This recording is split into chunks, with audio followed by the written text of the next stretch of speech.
Nakakatakot naman dito sa may kantin. Walang tao. Kaya nga yung tindera lang yung nandito. Mukhang may bisita na naman ako dito sa may kantin Nasaan kayo ng ibang estudyante? Bebang, Iska, Princess, halika kayo rito. May bakanting mesa dito. Sige Boyong, papunta na kami dyan. Antayin mo kami, Princess. Princess, buksan mo na yung pagkain mo. Sige, bubuksan ko na. Wow, ang bango-bango. Mukhang masarap. Ako din, may dala akong pagkain. Ito Kiss It. Favorite ko rin to Marami na tayong merienda. Magsimula na tayong kumain.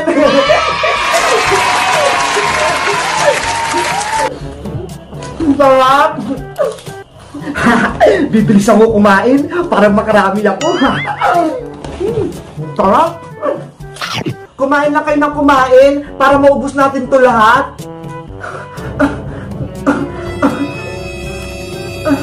Anong nangyayari sa'yo, Bebang? Napupulunan ako. Gusto ko ng tubig. Oh, no! Wala naman tayong dalang tubig dito Ayun si ate. Nagtitinda siya ng juice. Buo ko juice kayo dyan. Sige, bibili ako. Iska, bilan mo din ako. Nauuna din kasi ako Okay, antayin nyo lang ako dyan Bibili lang ako sa may tindera. Mukhang bibili na sila sa akin.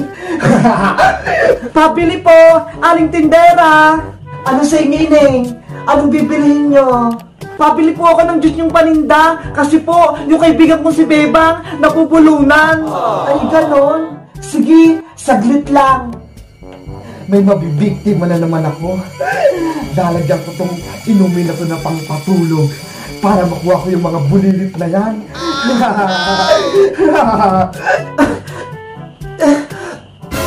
Bilisan niyo po ate. Ibigay niyo na po sa akin yung juice niyo. Eto na. Ubusin niyo tong juice ko Libre na lang to sa inyo. Wow! Ay ganun po. Marami pong salamat. Walang anuman. Mag-iingat kayo Bebang, Princess, eto na yung mga juice niyo.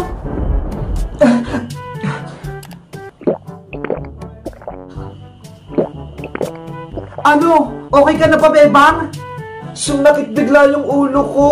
Inaantok ako. Ako din. Bigla kong inaantok. Ha? Bakit? Bakit kayo inaantok? Oh no! Hoy, Bebang! Princess! Gumising kayo! Nakatulog na rin yung mga kaibigan mo! Ano pong ibig niyong sabihin? Gumana ang nilagay kong pangpatulog sa juice na ininom nila. Kaya pwede ko na silang kunin. Akala ko po, tindera kayo sa may kantin. Bakit nagawa niyo po yun? Hindi niyo ba napapansin itong kantin? Walang tao. Dahil lahat sila, kinuha ko na. Nangunguha po kayo ng tao. Kaya kayong apat ang susunod ko ng kunin. Lagot, paano na yan, Boyong? Kailangan na natin makalis dito sa loob ng kantin, Iska. Walang makakalabas dito sa may kantin na to. Hangin na kayo sa akin. Takbo na tayo, Boyong. Takbo na.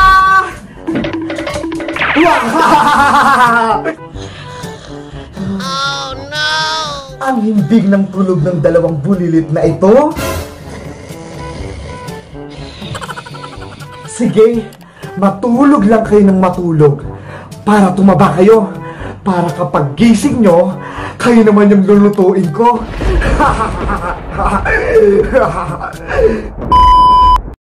Kailangan na namin dito makalis sa may school. Boyong, antayin mo ko. Bilisan mo kasi, Iska. Kailangan na natin makatakas.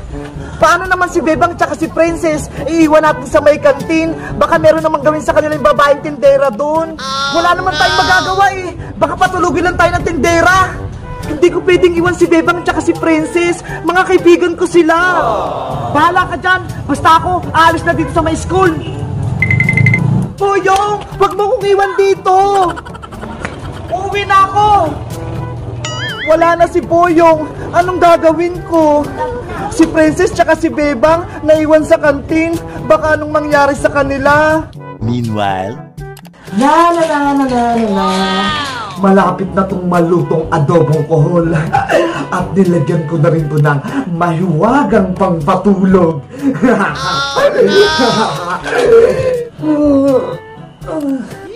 Ang sakit pa rin ng ulo ko.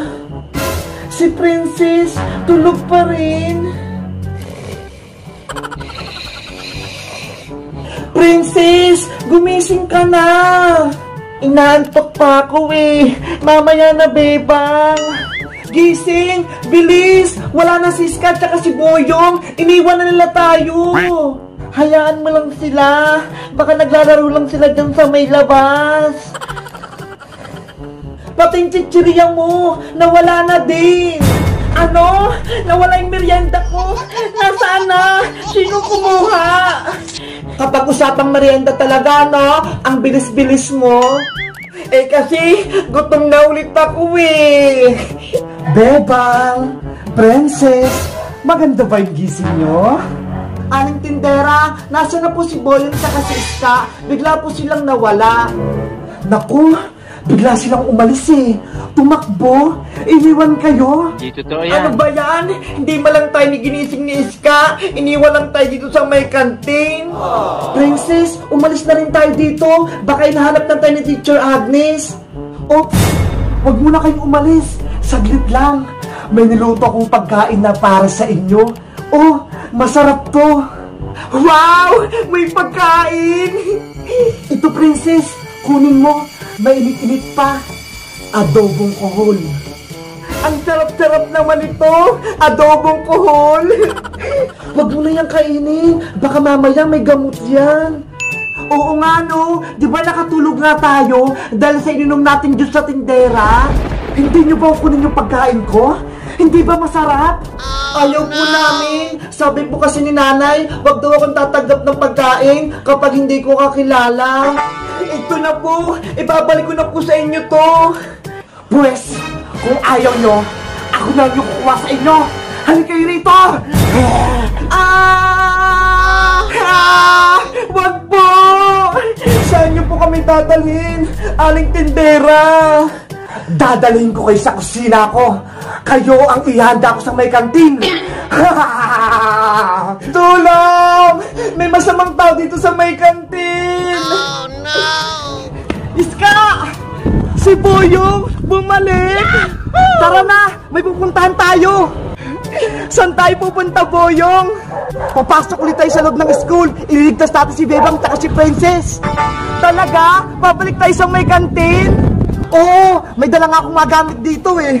Ito oh, pangontra sa babaeng tindera. Wow! Yay! Ililigtas natin si Bebang at si Princess. Aling tindera, pakawalan niyo na po kami dito ni Princess. Oh, no! Tanggalin niyo na po yung tali namin. Gusto ko na pong umuwi. Tumahimik kayong dalawa. May ginagawa ko rito. Ayaw po namin dito. Bawin niyo na po kami. Mag-antay lang kayo dahil malapit na itong pinakukuluan ko. Bebang, ano kayang lulutuin ng masamang tindera? Tignan mo, may malaki siyang kawali. Hindi ko alam, Princess eh. Pero kinakabahan ako. Baka tayong lutuin niya. Tama yung hinala mo, Bebang. Dahil kayo ang kukumpleto sa aking espesyal na ulam. Gagawin ko kayong adobo.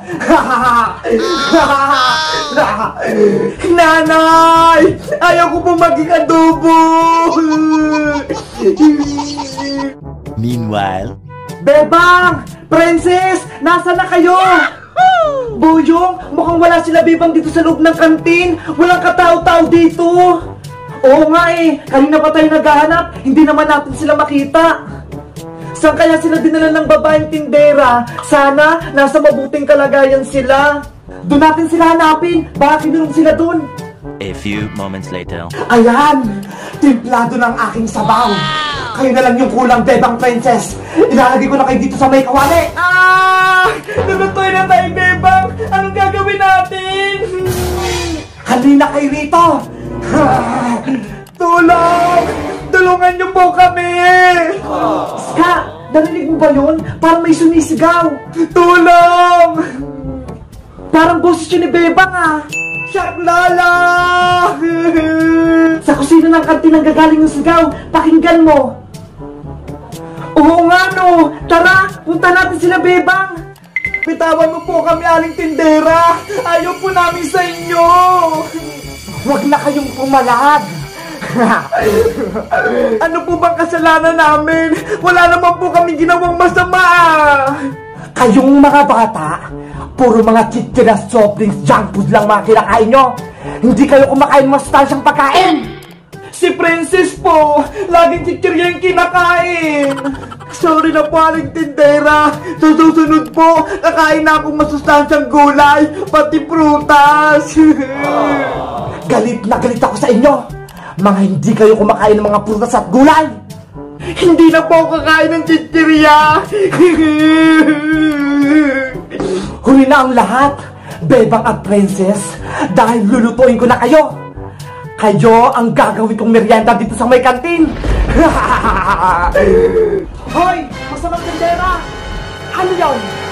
Bitawan mo mga kaibigan namin! Itong para sa'yo! Hiya! Ayun! Sa pool! Ang galing ko! Boyong! Iska! Halina kayo rito, Princess Bebang! Tatakas na tayo dito sa may kantin! Salamat! At sinagip nyo kami, Boyong!